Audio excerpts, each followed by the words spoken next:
cutaneous projection of the colon, as in 258, and of the topographic knowledge of the intestine position in 259 help us considerably to observe movements and to identify these structures by ultrasound sections, or to be more precise, this knowledge is indispensable. Look, for example, at these swollen and destroyed and malfunctioning loops in 260, and the idea of inflammatory destruction will easily explain all clinical symptoms. In cases 261 and 262, we are seeing the transient areas from small intestine to large intestine, and in both of the two different cases, normality is depicted in morphology and in peristaltic action, including the use of CF in both cases. Another normality is depicted as well in 263 with a somewhat fatty valve. However, a valve tumor compressing the ascendens and the terminal in 264 turned out to be an adenocarcinoma. Whereas these two different myxoma tumors in case 265 and 266 respectively should never be punctured because of the risk of pseudoperitoneal mucinoma. Whereas 267 shows an acute appendicitis with its typical wall thickening caused by inflammatory processes. This ascending colon in 268 is water-filled as well in the sense of an autograde lavage, and it shows normal wall layers during this autograde lavage. 269, there you should see a fatty layer around the kidney, so-called kidney fat, normal kidney surrounding, and liver tissue is somewhat echogenic. There is suspicion of a fatty liver. In presence of the gallbladder, a normal thin-layered colon is without any pathology in 271 as well.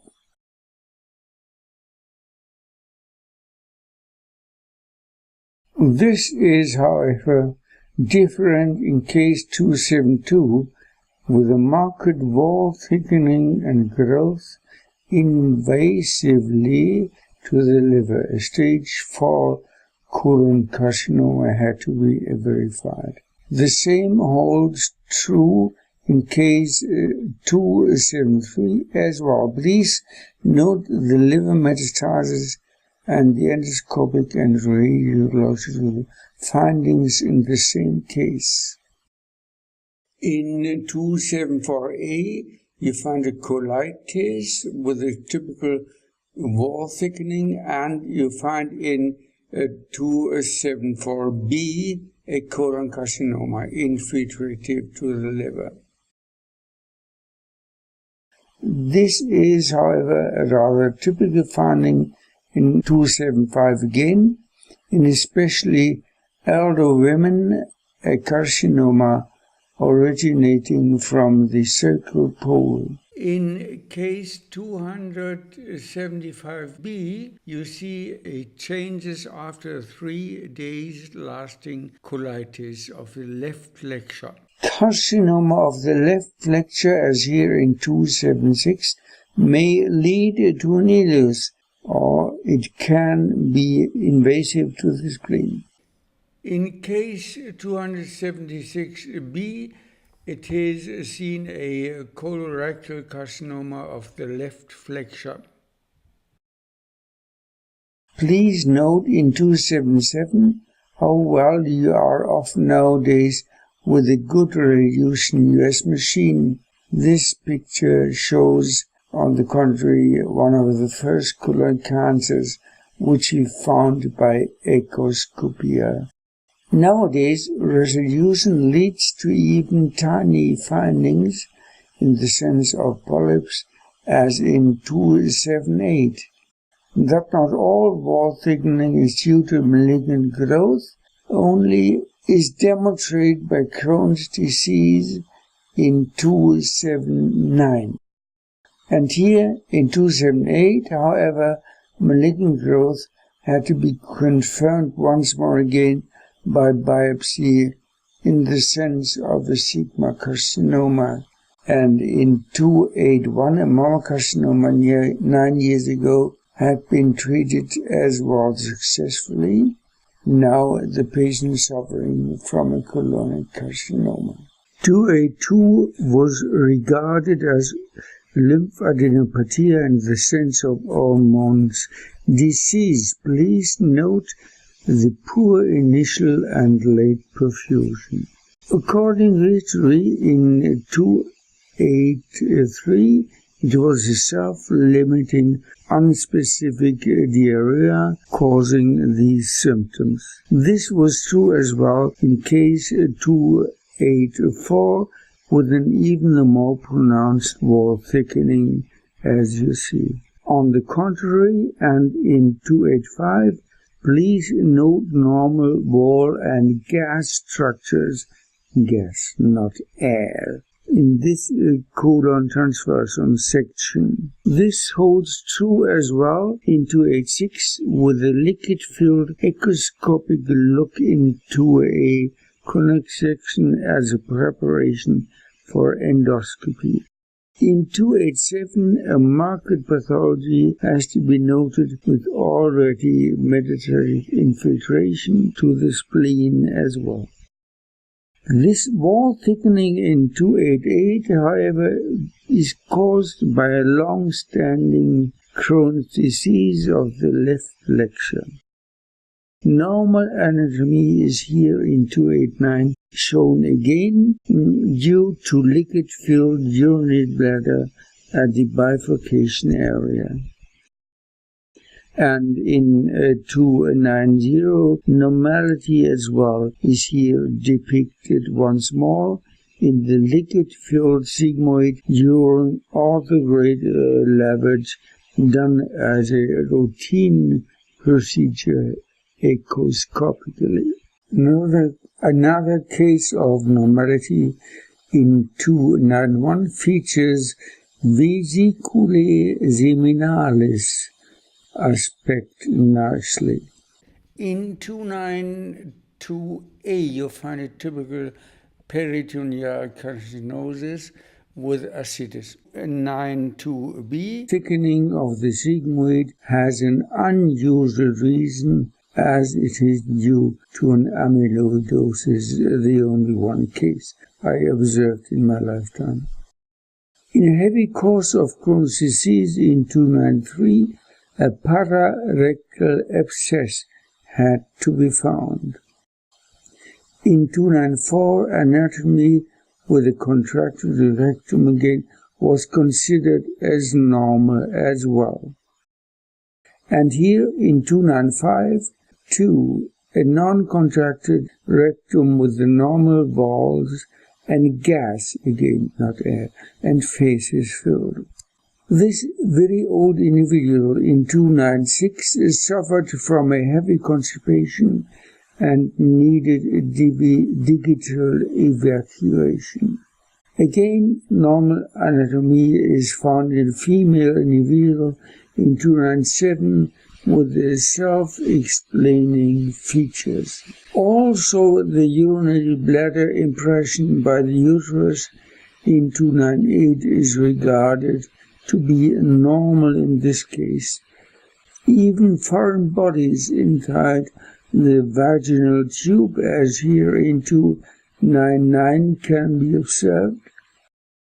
And this as well holds true for a nearly bizarre finding, as in case 300, this really large tamponade. In 301, a catheter was needed to sufficiently evacuate the urinary bladder. This corporatized in case 302, however, gave not reason to constipation, but to paradoxical diarrhea.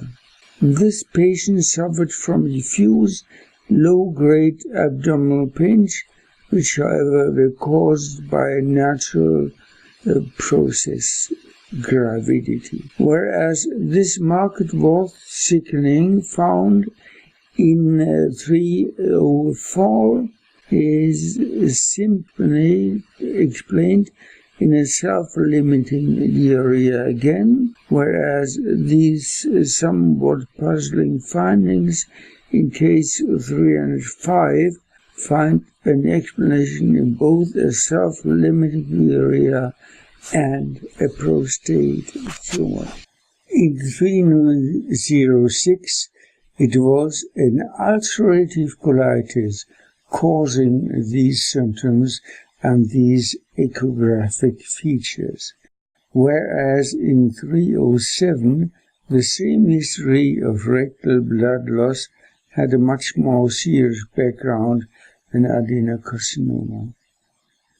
Another explanation again was given in case 308 with a pararectal abscess.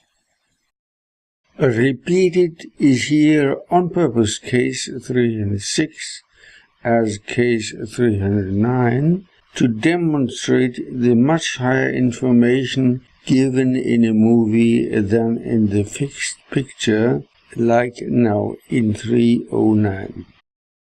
And once more, differential diagnosis must be invoiced in 310.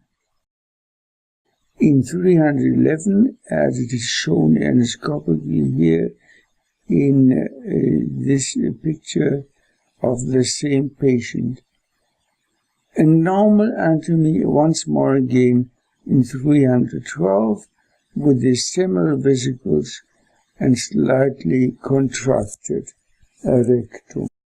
Much like the foregoing case, 295, this one in 313 features as well normal gas and feces content of the rectum. In here, in 314, a vascular occlusion was in the end responsible for this colitis. In 315, a seldom malignancy seen in longitudinal pelvic sections, an ovarian carcinoma in the sense of a Merkel cell tumor. This tableau in 316 features that in a rectal carcinoma, digital evaluation is not a new art, whereas this is true for endoscopy. 317, a rectal carcinoma already with suspicious enlarged lymph adenopathy. You again see in 318 normal rectal structures and normal anatomy in a urinary bladder which is filled.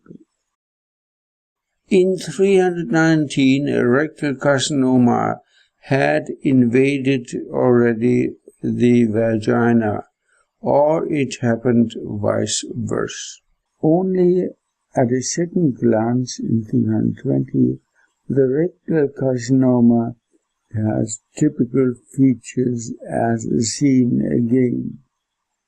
In 321, the giant pathology cochard wall thickenings was caused by a sigma carcinoma as well. In 322, reason for this hydronephrosis was a metastating prostate carcinoma.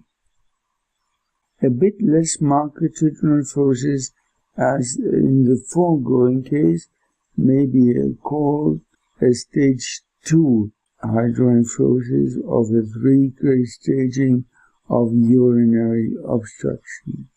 Thorough examination, including positioning, reveal the nature and reason of urinary obstruction. In this case, 3 to 4.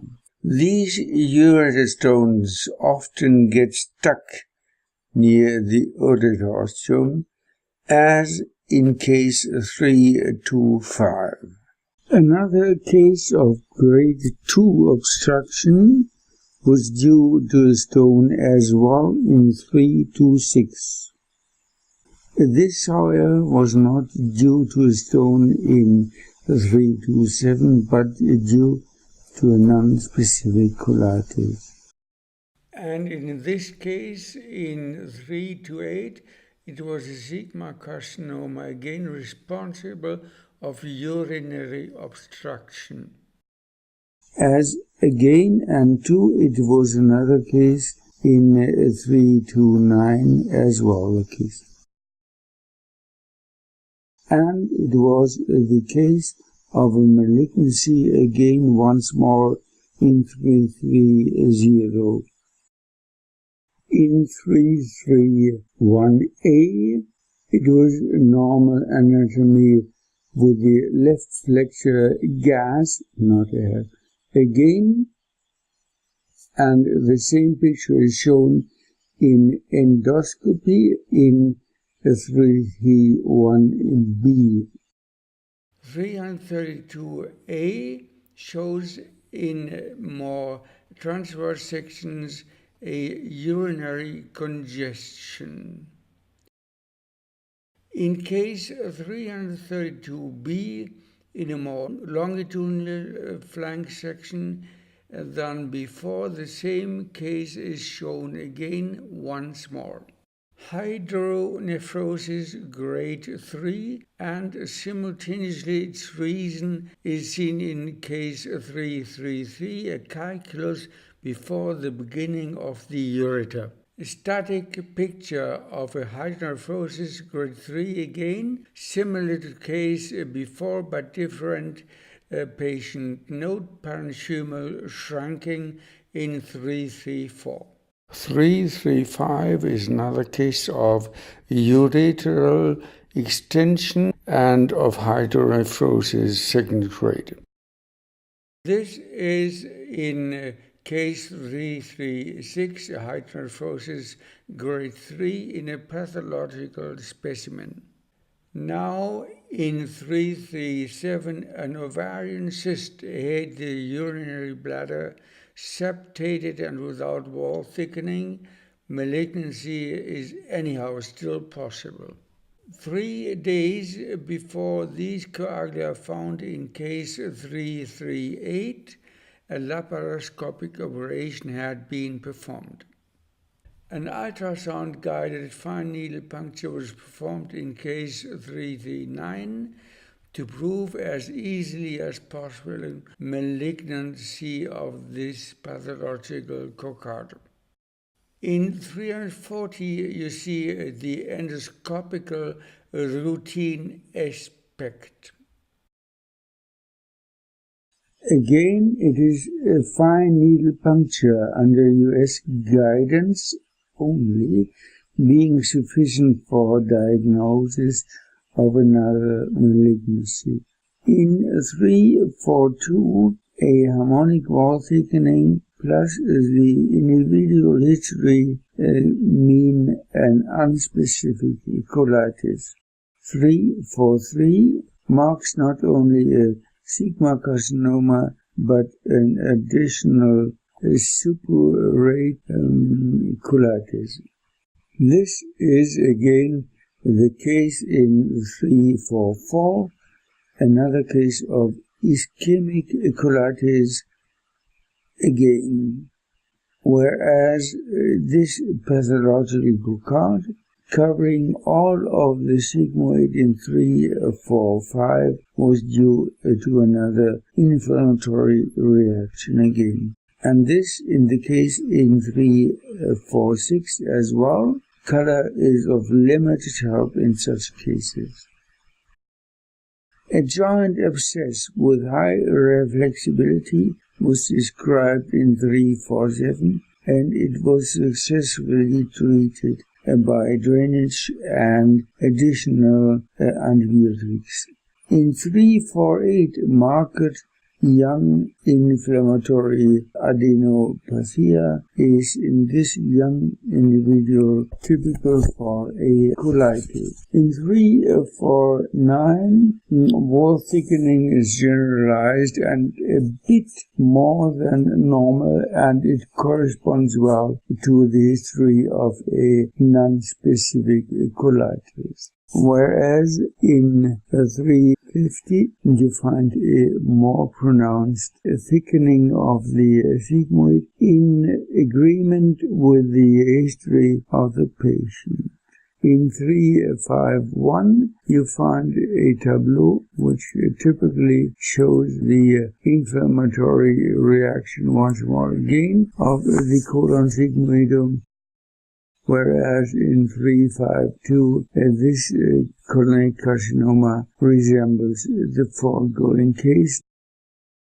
In 353, this is again a typical tumor due to local appendicitis.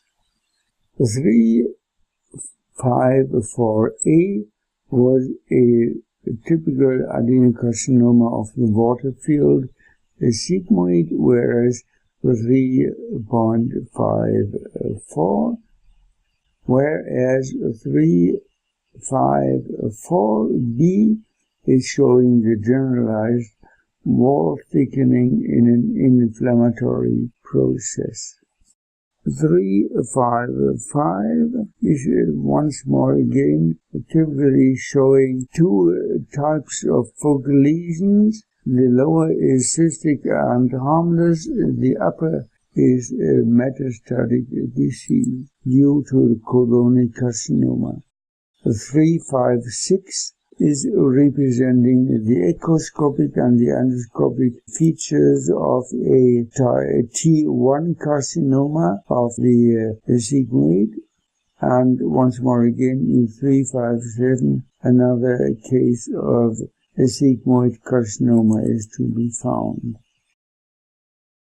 358 features, together with the patient's individual history, the Douglas abscess following an inflammatory appendicitis in an old individual. 359 features left the endoscopic and right the echoscopic aspect of an unspecific colitis. In 360 we find a pathological cohort once more again, turning out to be malignant as well. 361 is featuring an enormous pathological cohort in the sense of a widespread sigma carcinoma. 362 features a typical rectum carcinoma,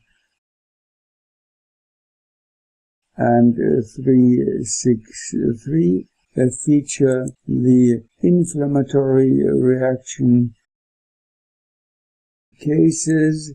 364 features the echoscopic and in the same case the endoscopic aspect of a typical sigmoid phlegmon.